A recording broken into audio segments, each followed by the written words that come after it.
All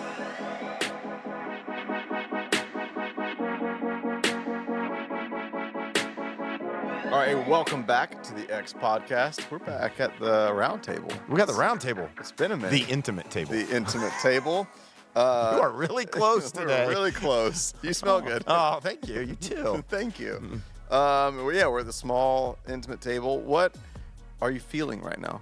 Oh, what am I feeling? I Yeah. am feeling. What are some of your deepest feelings? When was the last time you cried? Have you ever cried? Yeah. Better question. Yes. Okay. What do you mean by cry? Like when tears, wet eyes? when tears came down your face, were they frozen? Were they plastic? Were they electric? Like, what were they doing? We watched a movie last night that was a little touching. What was it? I don't remember. Okay. No. Must Hold have on. been a Mark. No, it was good. Okay. It was good. The name, The Life List?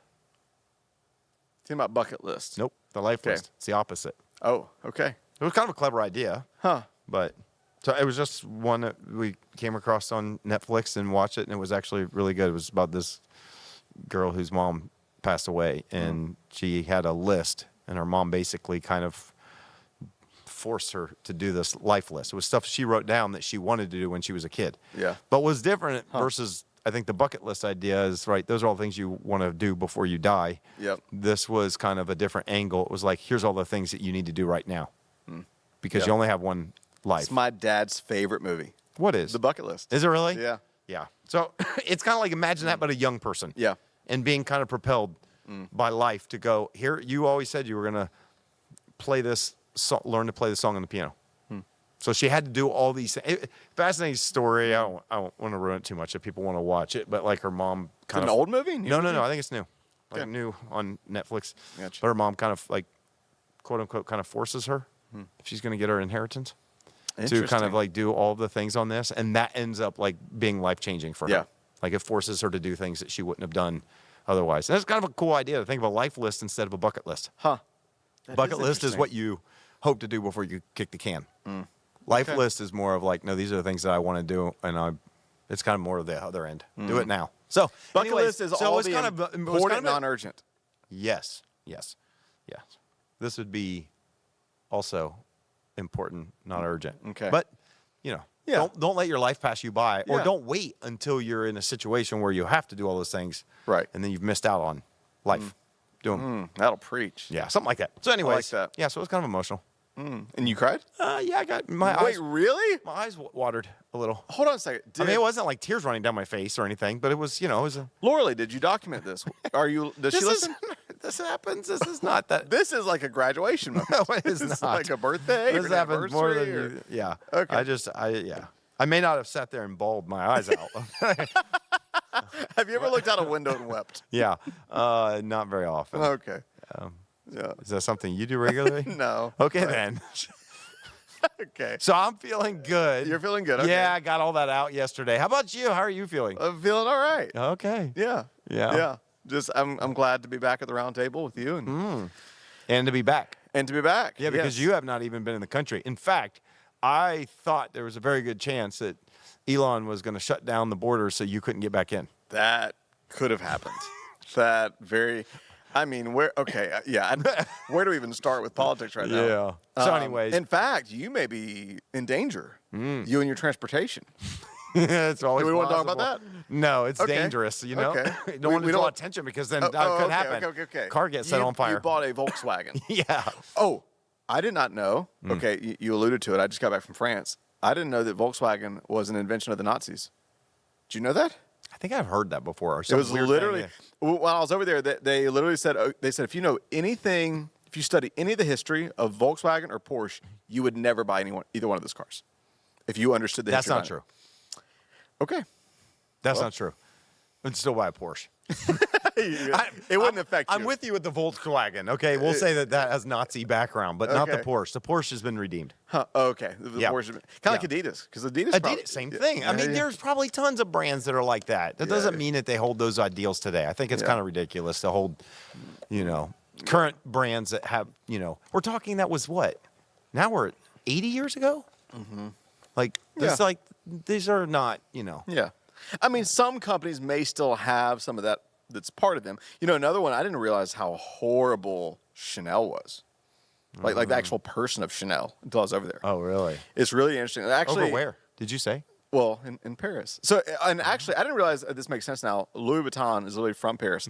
So we saw the flagship store, which was crazy. And then you go over a few blocks, there's another Louis Vuitton. Go over another block, there's another Louis Vuitton. Then they had a whole section in town blocked off. The first ever Louis Vuitton hotel is being built in the middle of Paris, and it just looks crazy, insane. But yes, I did just get back. What's today? Wednesday? Wednesday. So I got back to the States Last about Thursday. a week ago. Yeah. And then got back into Columbus last Thursday. Yep. So you were gone, traveling around the globe. Traveling around. Where would you go? Give us a little. So I flew from, we drove from Greenville to Charlotte. You don't care about that. Charlotte to DC, DC to Paris. So we were in Paris, quick rundown. We're in Paris for 2 full days. Okay. Which is kind of crazy because we left DC one afternoon and landed in Paris 6 a.m. that morning, and then they had the whole day. Yep, that's what happened. Those days are just Their so transatlantic long. flights are usually at night. So then you don't get much sleep. Don't get much sleep at all. Got there that morning, and then we had 2 full days in Paris, and then we went from Paris to Normandy for 2 That days. must have been cool. That was pretty epic. That was definitely my dad's highlight. He was looking forward to. I bet. So you guys went to the beach. Oh yeah, went to the beach. They have. I would assume they have memorials and they have all kinds of stuff there, right? Okay, let me get back to that. 2 days in Normandy, then we went to a little place. Miss Alana Bradley on staff, super excited about this, called Saint-Malo. Saint-Malo. You ever heard of it? It Means is with what? That's a good question. I don't remember. But it's Saint Malo, M-A-L-O. But it is this port city. It's where anybody that's seen the Netflix series All the Light We Cannot See, which is one of my favorite. I actually talked about it in the book in confidence because it's World War II era. It's Nazi-occupied France. It's back from that area. And then there's a historical fiction book that apparently, obviously the book's supposed to be 10x the show. And the book is a lot of people's favorite book of all time. But they made a Netflix series, 4-part. It is amazing. Mark Ruffalo's in it. And it's super moving. Really, really awesome. My dad ended up watching it, loving it. But it's where it's set. Did you guys cry? I didn't watch it with him. My dad probably cried. My dad is a softie. Yeah. My dad probably cried. I kind of get that. Yeah. In a good way. I kind of see him being kind of. Yeah, my dad's a softie. He'll cry in movies. And then after that, we spent 2 days in the Loire Valley, touring all the castles. We did a troglodyte dinner in a cave, which was pretty epic. And then we came back to Paris for half a day. And then the next morning, flew into Munich. My one little brief moment in Germany. Yeah, very, very brief. Very brief. You didn't leave the airport. Didn't. I wish I could have. And then flew back to DC. DC? Yeah. No. Actually, I think it was straight from Munich to Charlotte. Oh, okay. And then took a flight back. So Normandy was amazing. And for historic reasons Yes, or any other reason, like well, number one, there's this like snobbish part of me that almost hates saying I was with the tour because there's that part of me, and people were kind of like, oh, I just want to go there and experience the culture, and I'm very much like that. I love to just walk cities and walk through, but it's in moments like this that I'm reminded, man, if you're going to a new country and you're seeing new sights, especially if you have, and I went with Gate 1. Shout out to Gate 1. We met people on the tour that have been through 7 or 8 Gate 1 tours, and every single one of them have we've never heard of anybody having a bad experience. The tour guides are amazing. We found out our tour guide in France had just finished getting his PhD. Brilliant, but just, super hospitable. I literally thought about the book, Unreasonable Hospitality, because he was just, uber organized, uber informed. But what makes it so special, especially going to Normandy, I love World War II. And I have a basic knowledge and understanding of what happened, and my dad's always been obsessed with World War II. But the whole bus ride there for hours and hours and hours, he's just teaching. Half the people are falling asleep, but just teaching. Every step we're walking, he's telling us, oh, this happened there, this happened there. Yeah. We literally visited the first town that was liberated in Europe. And we saw where that famous, we went to the place where 40,000 paratroopers landed first before all the ships came. And we saw where the first paratrooper, one of the paratroopers, got stuck on the chapel. Yep. And there's that famous, it's like a movie it. based off of it. he's showing us all this. So your question about memorials, here's the crazy thing. So, kind of an international perspective is that America's pretty flag crazy, whether you people like that or not. Like the rest of the world is not. It's normal for an American to have an American flag in their front yard. Sure. That'd be very odd most other places in the world, even if they love their country. That's just not their culture. So like people in France would never have like a French flag in their home or in their backyard. It would just be odd. You're not going to see it in front of buildings unless it's like a castle. Well, they don't have a lot to be proud of. Okay. But in Normandy, American flags everywhere.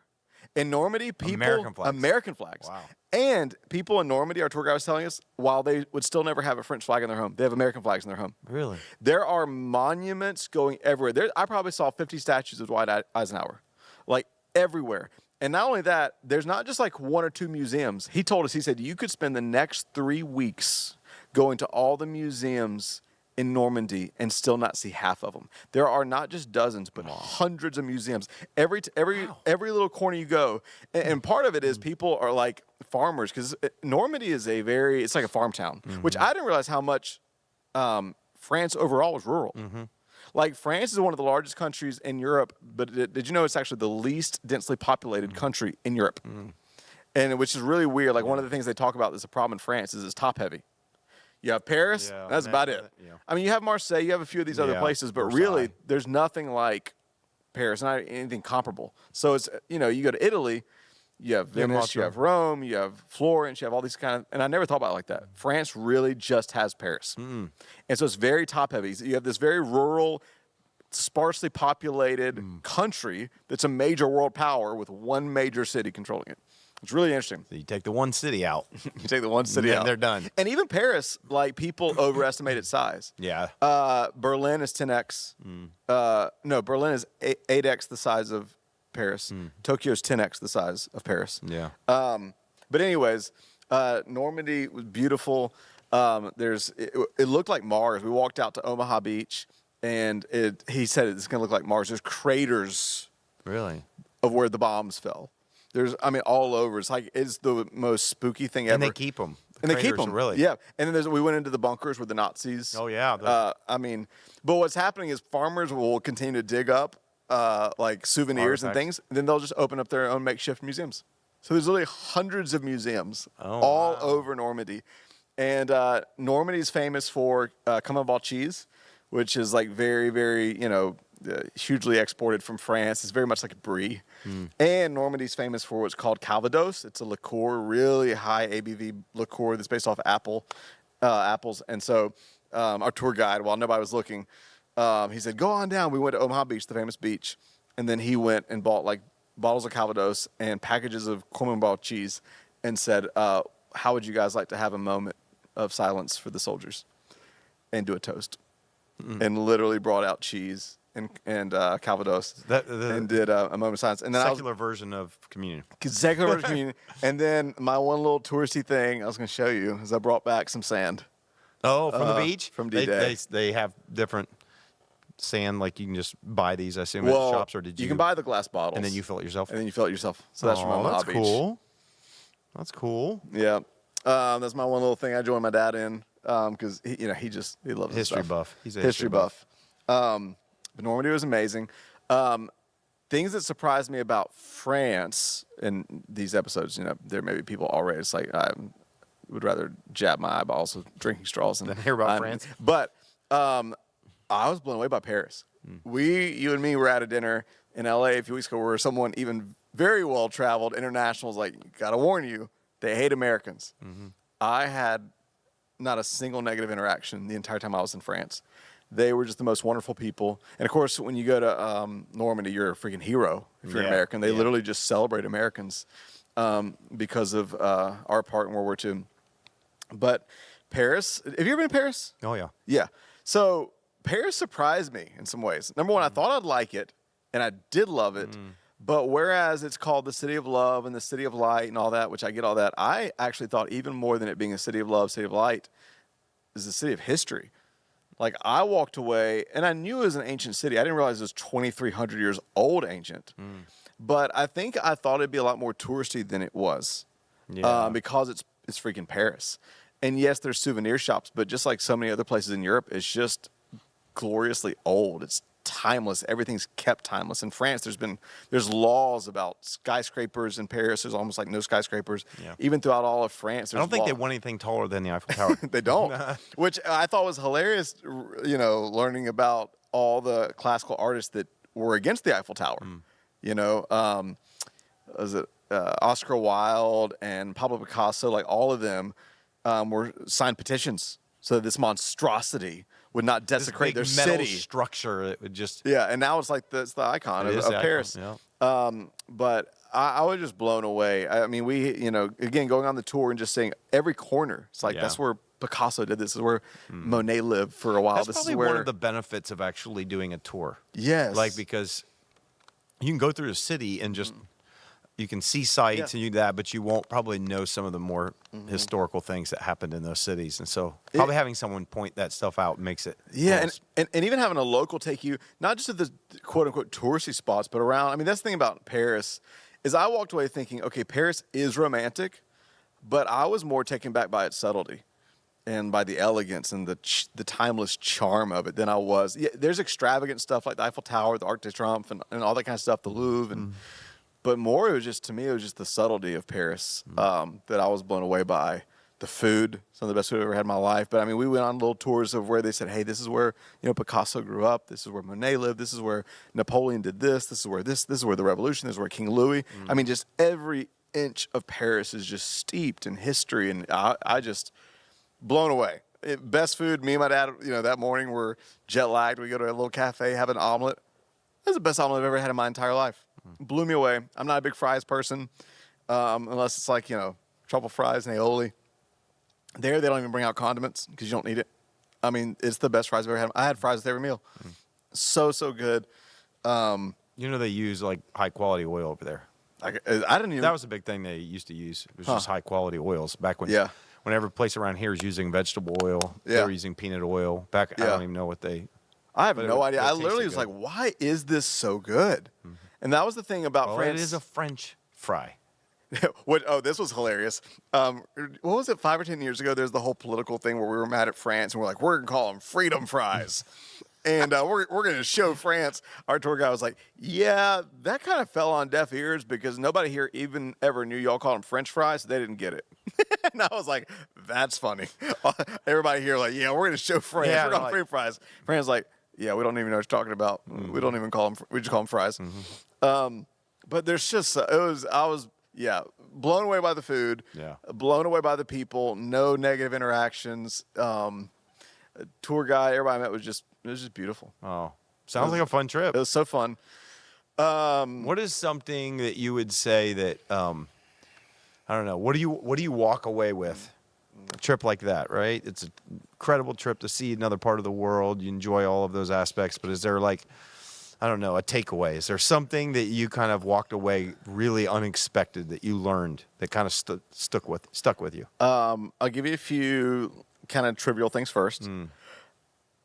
I think I walk away from trips like that just in awe again of how, it sounds so cheesy, but how beautiful the world is and how interesting lands are. I'm going to be honest, like I was excited about France because I love traveling, but I was taken aback by how much I love the country of France and how much it blew apart my stereotypes about France.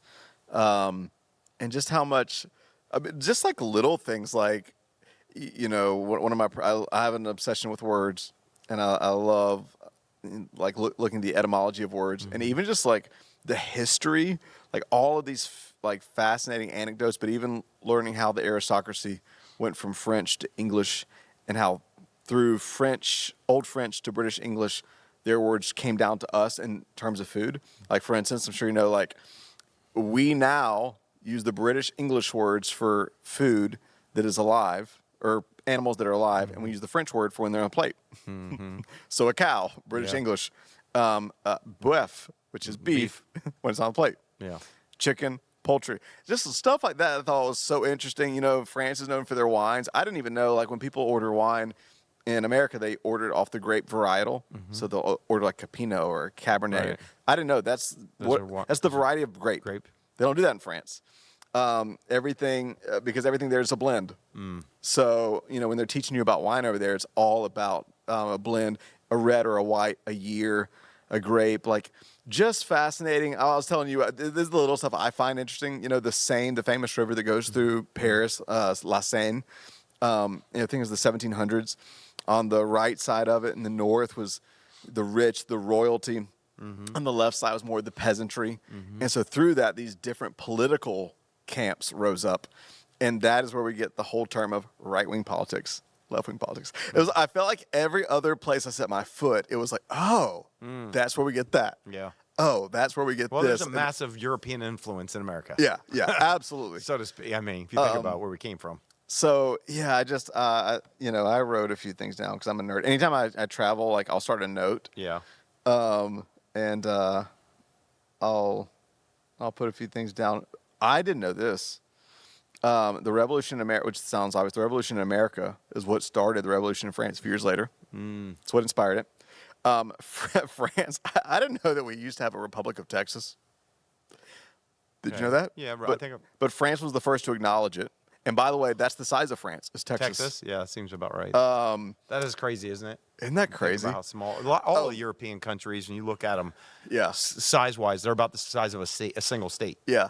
I also thought just how complex history is, which actually it's really interesting. Again, I'm not going to get political, but hearing them in France talk about how they view Russia and everything going on around Russia and Ukraine, their historical perspective of how most of them in Europe feel about Russia, and how terrified they are of Russia and the way they view them, and everything going on with Ukraine is just, again, like internationally, it's just interesting hearing their perspective because they're pretty terrified. But then just even the complexity. So I didn't know this. When France or when Hitler and the Nazis came over, and they had control of Paris, which it's a crazy, idea to imagine the Nazis controlling Paris for a season. But when Hitler knew he was about to lose the war, he sent a directive to the Nazi governor of Paris to destroy all the 37 bridges and to destroy the Eiffel Tower. You good? Yeah. To destroy the Arc de Triomphe, all of these famous, Just imagine taking down the Eiffel Tower. Yeah. Like they were going to destroy all. Yeah. And he wanted to destroy, because he knew, he at least wanted to slow down the Western Front. And he wanted, he just scorched earth. Let's just destroy all the, at the very last minute, the Nazi governor of Paris refused his order. And so what you have is you have this guy that was, he's still a freaking Nazi, but he's not as much a monster as all the other, generals that you hear about. And he literally saved France. So it's interesting hearing them talk about him and how, like, he was in prison. Do you think he's a hero? No. Conflicted? The tour guy was like, yeah, so he was in prison for a few years, then we released him. And then he looked back at us with like a smirk. He's like, now, we didn't build a monument for him. Yeah, He's a Nazi. Yeah. He was like, but, and this is where my weird mind goes. I always go back to spiritual. I'm like, it's like, what do you do with the imperfect people God uses in your life? Then my mind went spiritual. And I'm like, because I reminded me of like, okay, in a similar but very different way, how do the people of France view a freaking Nazi who they can't celebrate, but that saved their city? And so it's just interesting listening to them. That's fascinating. I wrote down, there's so much I thought was very interesting. Cartier, he was the explorer from Saint-Malo that I was talking about. And he's the one that discovered Canada. That's what Canada is named after. There's some, there's a lot of interesting things. I will say, one thing I was telling you about, this is interesting. Well, I'll save that for another time. Okay. But, one of the things that whenever you go to Europe, you just, for lack of better words, you just realize how old it is comparatively.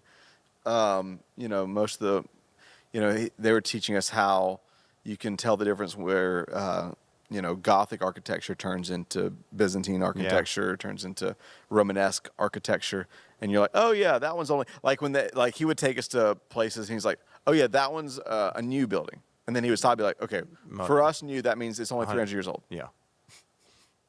and for us that'd be like ancient, but for them older would be like, oh, it's 800, 2,000 years old, but walking. Do they have any structures that are 2,000 years old? That'd be surprising if they had any that last that long. Usually they don't go much more than 1,000, it feels like. There were some that were 1,500 years old. That's pretty old. But I think, it's just interesting. I think I was telling you, like Napoleon gives this, edict to have the Arc de Triomphe built. It took 30 years to build, and he died before it was ever built. But then, we're going through the Lower Valley, and we're seeing all these castles. We're going to like Notre Dame cathedrals. And which by the way, they're talking about how like everybody in France wept When it caught fire? when they caught fire, which I didn't realize there's not just one Notre Dame. That's the Notre Dame of Paris. Yeah, I've been to that one. Notre Dame literally just means Our Lady. Yeah, it's just which is just basically just means a cathedral, a Catholic cathedral that's dedicated to Mary. So there's literally dozens and dozens and dozens. I've been and to the one in Paris. It's pretty. Yeah. It was. I don't know how much they restored, but inside, I mean, it was just massively ornate, Yeah. gold everywhere. It was a tourist type place. To go. Yep.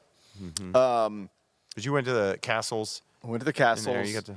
But I think one of the things that was interesting, it's just a different perspective, worldview. Is we went one place where they're like, yeah, everybody was working here, and they said, contrary to what some people think, there weren't slaves.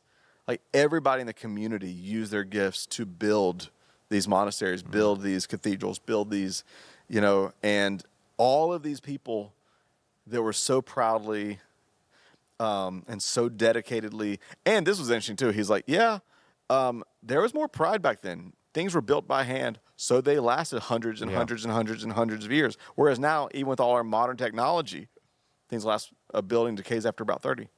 That's an interesting thought. Because we kind of judge that. We're like, everything in America is about novelty and size. Novelty and size. Yeah. And there, it's just a very different, it's just, it seeps into your bones after a few days. Like at first, you're like, oh, nothing's new. But then after a few days, you're like, I don't know if I'd want anything new. This is timeless. Nothing feels cheap. Nothing feels trendy. Yeah. It's just so different. Yeah. But anyways, what I thought was profound is he said all of these people that were giving their lives to building this, all of them knew they were going to die before it was ever completed. And they're like, can you imagine giving your life to something that you're actually never going to see the finish line of? Oof. And so what a thought. Yeah. Of what kind of mindset does it take? What kind of vision does it take to invest in something that's not just going to outlast you, but that won't even come to completion in your lifetime? It's kind of an interesting thought because I think most of us, when we think about our lives, most of us think about what we can build in our lives for us. And I don't think most of us think about legacy. Maybe because it's like, well, I'm going to be gone and I'm not, you know. But most of us don't think about what we're building that we may never get to see what it'll become in our lifetime. But that's also, I think, I don't know, it's kind of a challenging thought because I do think that there's a level to even I'll just apply to what we do. There's a level of building the church that feels like it'll never be done. Yeah. Yeah. Like, I think there's a little bit of a way when you're a part of a church ministry, like, I think way I think about it when I think about this church, our church here, I think about, I guess the way I picture is there'll come a point when I'm done, but hopefully the church isn't being done built. Yeah. And it's going to probably take shape and it's going to look different. And I'm okay with that. And so you have to, I think the only way you're ever okay with that is when you decide that you're going to give your life to a cause or a purpose that's bigger than yourself. Yeah. Yeah. Like I think it does remove the self-serving nature of life where I'm building something for myself and I want to be able to enjoy it and I want to be able to experience it, which is fine to be able to enjoy this life. But I think you get more purpose out of life when maybe you give it to build something that maybe someone else benefits from more than you do. Yeah. Like that's a crazy thought. It doesn't fit with the narrative that we most often live by in this culture, at least here in America. Yeah. Yeah, it flips it from consumer to service in a way, because it's no, I'm doing this like you said. It flips it to I'm doing it for somebody else. I think it also flips it from maybe unintentionally we have such a destination mindset to what if life becomes fulfilled in the act of giving yourself to something. Like what if, like, we always think, okay, the fulfillment comes when we arrive, but anybody will tell you, like, even like writing a book or building, like, the joy, yes, it's great to have it in front of you. The joy comes in the process. The joy comes in the act of I'm giving my life to something big. Yeah, the term that comes to my mind often when I think about this, that I think some people would think it's a bit of a demeaning word, but it's really how I feel about my life. When I step back, it's you have to almost get a little theoretical. You have to kind of get a little philosophical and think about life. When you think about how short life is, I mean, there's nothing more sobering to me than walking through a cemetery. And some people are like, why in the world would you walk through a cemetery? Well, when you're a pastor, you've been in a lot of cemeteries. So let me just say this. But even doing a funeral, even walking through, again, I don't go through them very often, but when I'm in there and I'm just looking at names with dates inscribed, and some of them are 100 years old, and then realizing that person is all but forgotten. The lasting piece of their life that any of us see is their name and a date etched on a stone. And that's it. Yeah. And it's kind of sobering when you picture your own life that way, because I think when you're living it, everything is big, everything's huge, every problem you face is monumental, and So you don't ever feel like you're ever going to get somewhere in life. You don't do this. And I guess this maybe just brings into picture, can I say, maybe a little bit more of God's perspective on life versus ours. Ours is so finite and so little. And so the word that I've come to like more and more to represent, I want to think about my life as I'm just a placeholder. And I know it sounds like, it sounds bad. I'm a placeholder.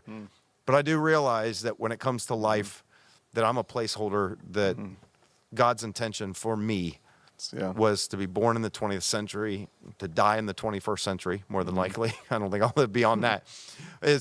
And realizing, like, there are scores of people before me in my same line, and their story was marked for a different era. Yeah. And we're all building something together. Yeah. We're all, or with our life, we're building something. And what am I leaving behind? We do not probably spend enough time, because if we thought about it, it'd probably change what we spend our time building. Yeah. And so I want to be able to think, like, with my life and my intention is what I'm producing, what I'm doing, is the story that I'm living, a story worth telling. Is it, maybe it's not even about that. Maybe it's about, even like when I think about a God-given purpose, am I doing my part that's a part of the big story? If I'm one piece in a big puzzle of history, am I the right piece? Am I a part of the right puzzle? Yeah. No, that's the right good. picture. And that's just sobering to think about, but I also think I think it can give you a lot of purpose. I think it'll take your eyes off of yourself. All of a sudden, your perspective is like serving others and leaving something for my kids, my grandkids, leaving something for the church that you're a part of, leaving something in your community, leaving something in business, leaving something that will impact the world, not just make your life better. It's great. It's sobering, but it's also inspiring. And of course, you add on to that the eternal perspective. That I don't think it's selfish, but I think there's a great human reward incentive that Paul actually gives us, that not only is it more fulfilling to live for others and labor and leave something as a legacy, but when it's done from the right motives, Scripture calls it silver and gold instead of, wood, stubble, and hay. Yeah. You're storing up future rewards for yourself as well. Yeah. Which is a beautiful thought. On the cemetery thing, it's interesting because obviously Normandy, we went to one of the most epic, famous cemeteries, and it's very sobering, beautiful, peaceful, Eerie. I found that sometimes going to those places has an eerie feel. It does. And again, this is another benefit of going with like a seasoned tour guide, because he's done this for 30, 40 years, and he's wow. Somebody died back there. We were recording and somebody died. But while we're there, he's telling us about having done this tour so many times. So many times he's taking people that are finding graves of ancestors they didn't know, or random moments where they're meeting somebody that helped save their family. I mean, Wow. and the tour guide, he and literally I see him getting emotional, and he tells us a story about this girl that grew up, and he's like, I know it sounds weird. It sounds weird to so many people, but there is this like part of the cemetery that's like has walls and it's really beautiful. And this girl would, and it was on her way to school every day. She would walk through and she'd spend her time at the cemetery. It's where she spent her time. Yeah. He's like, I know it sounds weird. That's where she spent her time. And he would go back and he would see her and he would meet her. And as she got older, the tour guide starting to cry as he's recounting this. She talked about as a little girl, when she would walk through and she'd look at the names, she would imagine that those young men were her older brother. And then she got older and she would imagine those were her younger brothers. And then she got older and older and she would imagine those are her sons. Yeah. And then got older and she'd imagine those are her grandsons. Tour guide starting to cry. We're all starting to cry. But here's the crazy part. When she was a little kid, one time there's these two Americans that came to visit.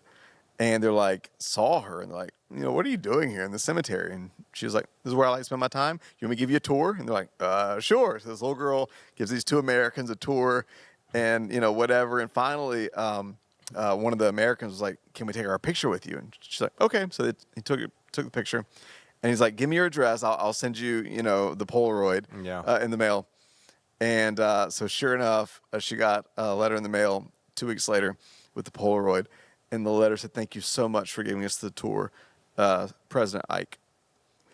And it was Dwight Eisenhower wow. that she had met in the cemetery as a kid Wow. that she gave the tour to unknowingly. And he's the one, obviously, that, Wow.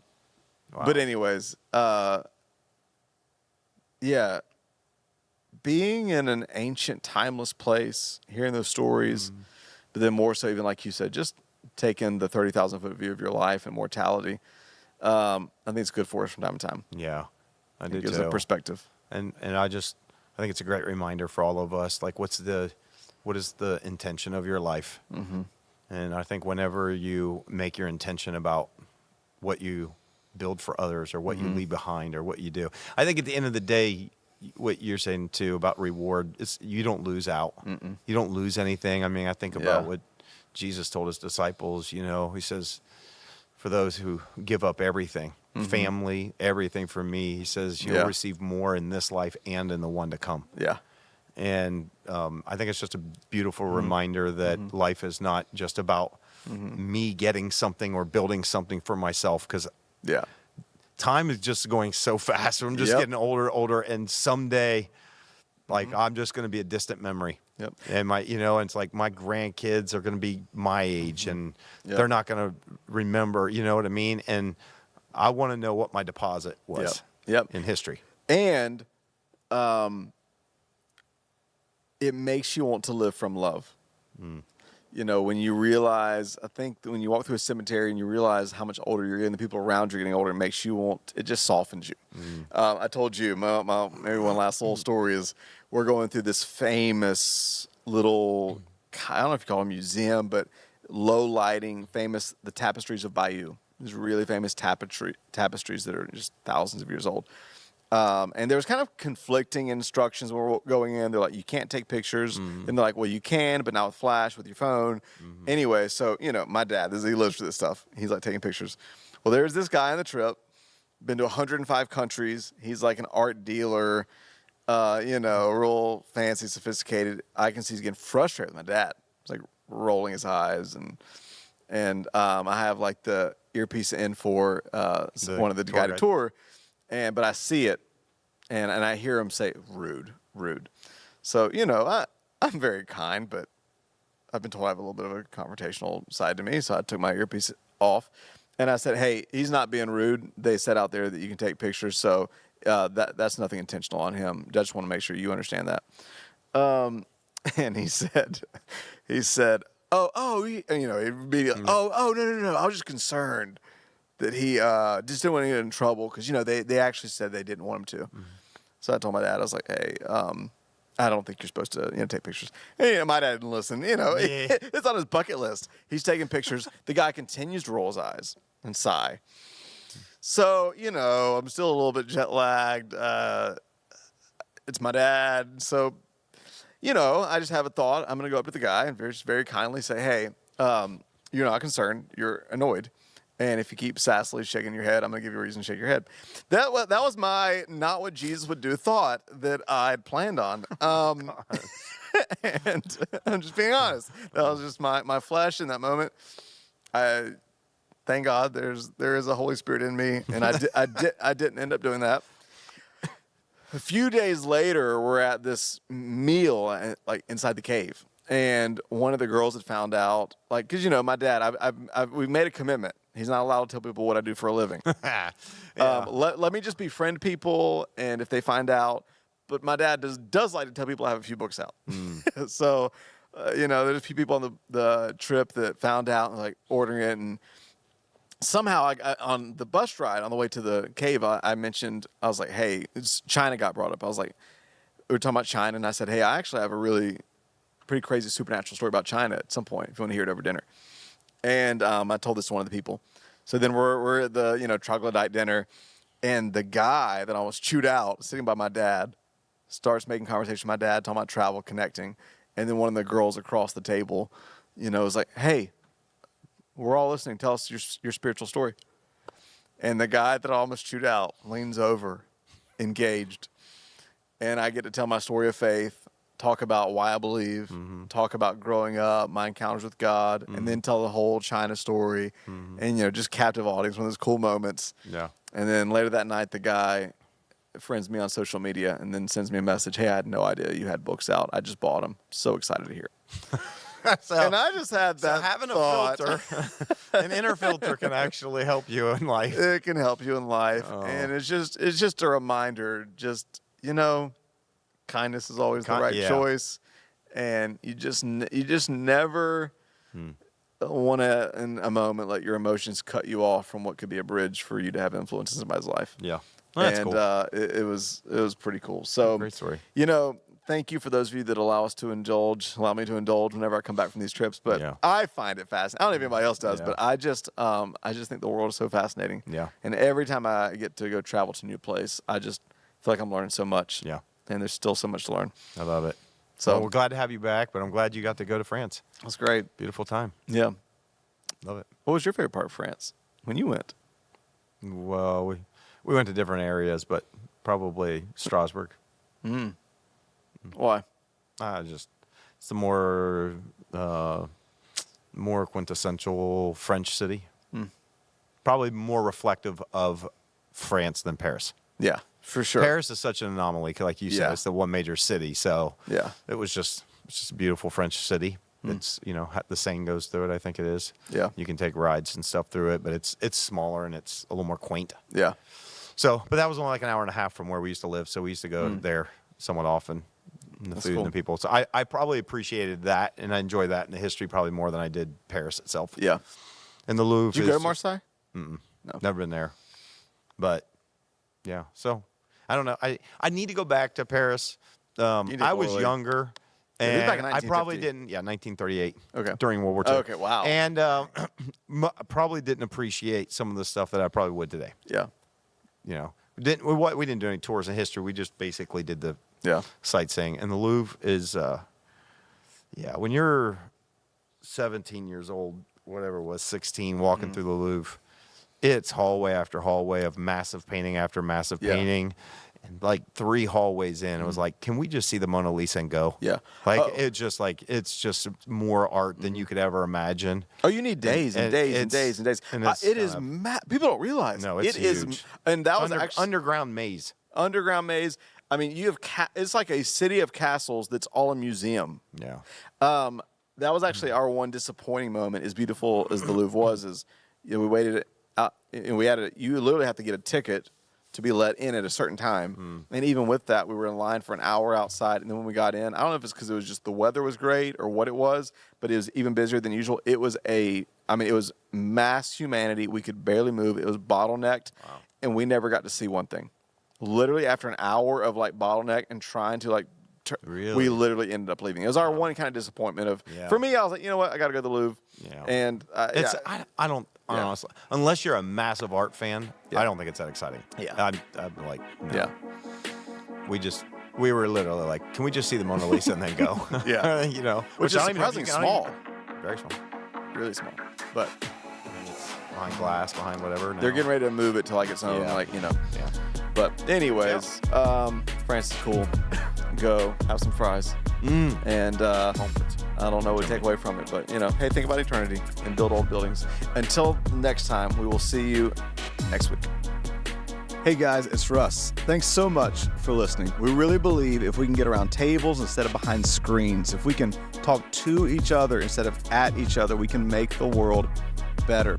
To help us do that, here are a few things you can do to help. First, if you haven't yet, leave a review on Apple or Spotify and hit subscribe on YouTube. This helps more than you know. Also, if you have been impacted by the community out of which this podcast comes, that's X Church. Maybe you're local or you've been touched by the messages and impact across the country, even the world. I want to encourage you to support this work. A powerful life principle is to invest in the people and places that invest in you. And so I want to invite you to do that right now by going to thex.church/give. You can give a one-time small gift, a sacrificial gift, or even become a recurring partner. Together, let's keep elevating the conversation, thinking higher, loving deeper, and making the world better. Cheers.